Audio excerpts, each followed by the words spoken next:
तुमने जंगली जानवरों को इंसानों पर हमला करते हुए तो देखा ही होगा, लेकिन आज के इस वीडियो में इसका पूरा उल्टा है। मूवी के स्टार्टिंग सीन में हमें एक जू को दिखाया जाता है जहाँ पर एक शिकारी घुसकर एक शेर के बच्चे को चुरा लिया और उस बच्चे को पिंजरे में कैद करके प्लेन से ले जाया जा रहा था। इसके बाद हम एक 25 साल की लड़की एल्मा को देखते हैं जो एक पियानिस्ट बनना चाहती है और उसे जानवर से भी काफी ज्यादा लगाव था। एक दिन वो घूमने के लिए एक आइलैंड पर जा रही थी। असल में ये आइलैंड उनके दादाजी का था। उसके दादा ने उसे कई साल पहले गोद लिया था और अब उनकी मौत के बाद ये आइलैंड एल्मा को विरासत में मिला है। आइलैंड पर मौजूद अंकल जो ने एल्मा का स्वागत किया और वहाँ पर एक बहुत ही सुंदर सा घर था और एल्मा ने फैसला किया कि वो आज की रात यहीं पर बिताएगी। रात के समय में अपने दादा की वीडियो देखकर एल्मा का दिल भर आया। एक वीडियो में उसके दादा ने बताया कि एक स्नो नाम का मादा भेड़िया कुछ साल पहले न जाने इस आइलैंड पर कहां से आ गई थी और समय के साथ साथ उन दोनों में काफी गहरी दोस्ती हो गई और उन्होंने एल्मा से कहा कि वो भी स्नो को ढूंढकर उससे दोस्ती कर ले। उसी रात को शेर के बच्चे को ले जाने वाला प्लेन खराब मौसम की वजह से उसी आइलैंड पर क्रैश हो गया और क्रैश की आवाज को सुनकर एल्मा काफी ज्यादा डर गई। लेकिन जब वो बाहर जाकर चेक करती है तो उसे कुछ भी नजर नहीं आता क्योंकि वो आइलैंड काफी ज्यादा बड़ा था। अगली सुबह चार्ल्स और एली नाम के दो नौजवान वहाँ पर आए और स्नो को पकड़ने के लिए वहाँ पर जाल बिछा दिए। असल में वो भेड़ियों के पार्क के मालिक थे और उसके लिए वो स्नो को पकड़ कर ले जाना चाहते थे और कुछ ही देर में स्नो जाल में फंस गई। लेकिन वो अपने सूझबूझ से चार्ल्स और एली के आने से पहले ही वो जाल को काट कर वहाँ से भाग निकली। फिर वो पानी में तैरते हुए आइलैंड के दूसरी ओर जा पहुंची और तभी उसकी मुलाकात वहाँ पर एल्मा से हुई। पहले तो एल्मा उसे देखकर काफी ज्यादा घबरा रही थी, फिर वो अपने दादाजी की बात को याद करके उसे सहलाने लगी। कुछ देर के बाद एल्मा उसी प्लेन क्रैश की जगह पर पहुंची। खुशकिस्मती से शेर के बच्चे को कोई भी नुकसान नहीं हुआ था और वो एक पंछी के घोंसले में गिर गया था, लेकिन इसके बाद वो पक्षी उसे नीचे धक्का दे दिया और वो सीधा जाकर एल्मा की गोद में गिरा। एल्मा भी उसे अपने साथ घर ले आई और उसके पीछे पीछे स्नो भी अपने बच्चे को लेकर उसके घर आ गई। घर में 3 प्यारे बच्चों को देखकर एल्मा बहुत ही ज्यादा खुश थी और उसने तुरंत अंकल जो को बुलाया और उसके अंकल एल्मा से बोले कि इन खतरनाक जानवरों को घर में रखना ठीक नहीं है, तुम्हें इसे जू वालों को दे देना चाहिए। अंकल ने ये भी कहा कि शेर के बच्चे को ढूंढते हुए जू के कर्मचारी वहाँ पर जरूर आएंगे और हुआ भी बिल्कुल वैसा ही। अगली सुबह एनिमल कंट्रोल वाले वहाँ पर पहुँच गए। एल्मा जानती थी कि जू वाले कितने बेरहम होते हैं और वो फैसला करी कि वो जानवरों के बारे में जू वालों को कुछ भी नहीं बताएगी। उसने झूठ कह दिया कि उसने किसी भी शेर के बच्चे को नहीं देखा। घर पहुँचते ही एल्मा ने देखा कि स्नो अपने बच्चे के साथ साथ शेर के बच्चे को भी दूध पिला रही थी। ये देखकर उसे बहुत ही खुशी हुई क्योंकि स्नो अब दोनों बच्चों का ख्याल रख रही थी। जैसे जैसे दिन बीतते गए दोनों बच्चों में दोस्ती भी बढ़ती गई। एल्मा ने भेड़िए के बच्चे का नाम जैक दिया और शेर के बच्चे का नाम ड्रीमर। वहीं अंकल जो को ये फिक्र लगी रहती थी कि ये भेड़िए कहीं एल्मा को नुकसान ना पहुंचा दे। लेकिन इसी तरह से कुछ महीने गुजर गए और दोनों बच्चे थोड़े थोड़े बड़े हो गए थे। एल्मा उन दोनों बच्चों को आइलैंड पर घुमाने ले जाती और अपने दादा के मनपसंद जगह पर उसके साथ खेलती भी थी। बदकिस्मती से जब एक दिन एल्मा पियानो के ऑडिशन के लिए गई थी तभी वहाँ पर अचानक से भेड़िए के पार्क वाले आइलैंड पर घुस गए और फाइनली वो स्नो को कैद करके वहाँ से ले ही गए। दूसरी ओर एल्मा का पियानो में सिलेक्शन भी हो गया था और जैसे ही वो घर वापस लौटी तो उसके होश उड़ गए। उसके घर का सारा सामान बिखरा पड़ा हुआ था क्योंकि दोनों बच्चे भूख से काफी ज्यादा परेशान थे। एल्मा ने स्नो को ढूंढने के लिए पूरे आइलैंड का चप्पा चप्पा छान मारा लेकिन उसे स्नो कहीं भी दिखाई नहीं दिया। अब उसे ही उन दोनों बच्चों का पेट भरना था, इसलिए उसे ना चाहते हुए भी उसे उस पियानो की नौकरी को छोड़ना पड़ा। एक दिन अंकल जो फिर से वहाँ पर आए और खूंखार जानवरों को अब तक वहाँ पर देखकर काफी गुस्से से भर गए। अंकल जो ने उसी वक्त एल्मा को उन जानवरों को जू में छोड़ने को कहा, लेकिन एल्मा ने उसे समझाया कि दादाजी की यही इच्छा थी कि वो जानवरों के साथ रहे और जू में इन मासूमों को छोड़ने के बाद न जाने इन पर कितने अत्याचार करे जाएंगे। और अंत में अंकल भी मान गए और एल्मा को जोर से गले लगा लिया और अब उसका पूरा समय उसे खाना खिलाने और उसका पूरा ध्यान रखने में जाता था।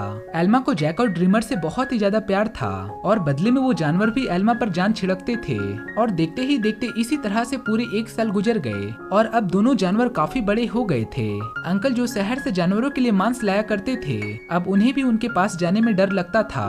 उन्होंने एल्मा को फिर से समझाने की कोशिश करी कि इनके साथ रहना खतरों से खाली नहीं है, लेकिन एल्मा उसे किसी भी कीमत पर छोड़ने को तैयार ही नहीं थी। एक दिन माँ बेटी कश्ती में उस आइलैंड के पास आए और उसे देखकर जैक उसके पास जाने लगा। जैसे ही एल्मा ये सब देखी वो जैक को रोकने के लिए उसके पास भागी, लेकिन उसका पैर पत्थर से फंसने की वजह से वो नीचे गिर जाती है और सर में चोट लगने की वजह से वो वहीं पर बेहोश हो गई। वो माँ बेटी उसे नहीं देख पाई और वो वापस से कश्ती में चली गई। और उसके कुछ ही देर के बाद जैक और ड्रीमर एल्मा के पास आए और एल्मा को उठाने के लिए उसने बहुत सारी कोशिश करी, लेकिन इससे कोई भी फायदा नहीं हुआ।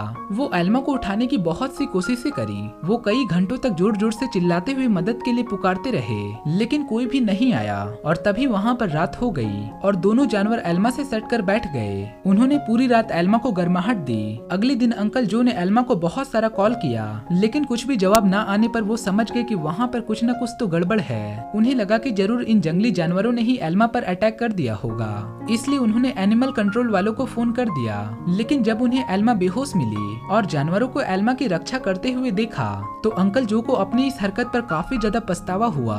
इसके बाद जब एल्मा को हॉस्पिटल ले जाया गया तो डॉक्टर ने उसे बताया कि अगर जैक और ड्रीमर ने उसे गर्माहट नहीं दिया होता तो शायद वो आज जिंदा ना होती। दूसरी तरफ वो एनिमल कंट्रोल वालों ने जैक को पकड़कर इलाई और चार्ल्स को सौंप दिया और उन्हें एहसास हो गया कि जैक तो स्नो का ही बच्चा है। वहीं ड्रीमर को एलन नाम के एक आदमी को बेच दिया गया जो कि एक जू चलाया करता था और एलन बहुत ही बेरहम स्वभाव का था और वो सभी जानवरों पर अत्याचार और पीटा करता था।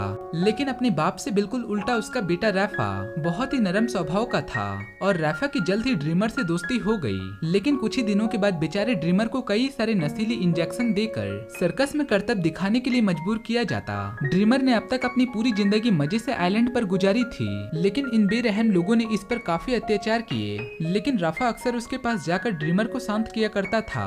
वहीं दूसरी ओर हॉस्पिटल में एल्मा होश में आते ही जैक और ड्रीमर के बारे में पूछा। अंकल जो ने उसे सब कुछ सच सच बता दिया। जैसे ही एल्मा हॉस्पिटल से बाहर आई वो सीधा एनिमल कंट्रोल के ऑफिस में पहुंची और उसे बताया गया कि जैक को भेड़ियों के पार्क में भेज दिया गया और ड्रीमर को उन्होंने एक सर्कस ग्रुप को दे दिया था।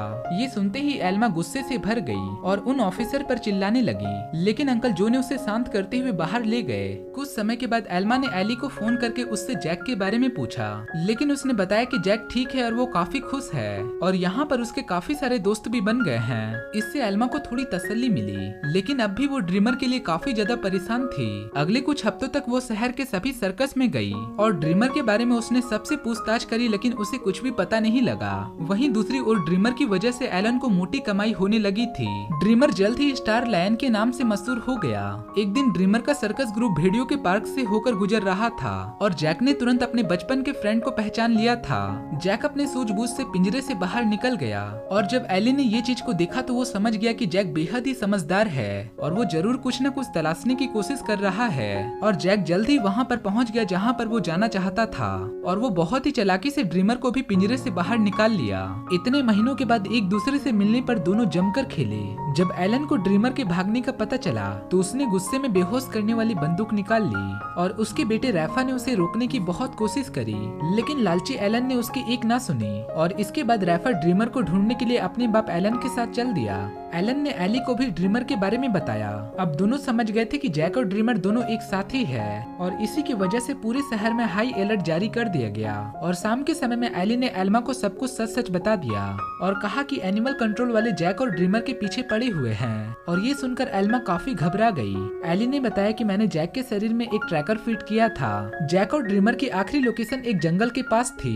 अब एली और एल्मा ने मिलकर उन दोनों जानवरों को ढूंढने का फैसला किया। दूसरी ओर वो दोनों जानवर शहर में खुलेआम घूम रहे थे, इसलिए पुलिस ने शूट एट साइट का ऑर्डर दे दिया। बाद में दोनों जानवर फिर से जंगल की ओर चले गए, जहां पर एलन और राफा ने उसे देख लिया और लालची एलन ने अपने ट्रैंकुलाइजर गन से उस पर हमला कर दिया। लेकिन उसी समय जैक बीच में आ गया और अपने दोस्त के बदले खुद उस गोली का शिकार हो गया और जैक वहीं पर बेहोश हो गया, जिससे ड्रीमर को भागने का वहां से मौका मिल गया। जिसके बाद रैफा उसके गले से ट्रैकर हटाकर उसे एक दवाई खिला दिया जिससे बेहोशी का असर कम हो जाए। कुछ देर के बाद वो दोनों बाप बेटे एक बार में पहुंचे और एली और एल्मा भी ट्रैकर की मदद से उस तक पहुंच गए। एलन ने उससे कहा कि मेरे पास कोई भी ट्रैकर वगैरह नहीं है और ये कहकर उन्हें बाहर भेज दिया। लेकिन उसके बेटे रैफा ने बाथरूम का बहाना बनाकर एली और एल्मा को सब कुछ सच सच बता दिया। वो उन्हें जंगल में ले गया जहाँ पर आखिरकार वो ड्रीमर मिल गया। इसके बाद ड्रीमर सभी को एक झोपड़ी में ले गया जहाँ पर जैक आराम कर रहा था और खुशकिस्मती से उसे सही टाइम पर होश आ गया था। लेकिन एल्मा को वहाँ पर पुलिस आते हुए दिखाई दिए, इसलिए वो एक खुफिया रास्ते से उन दोनों को भगा दिया।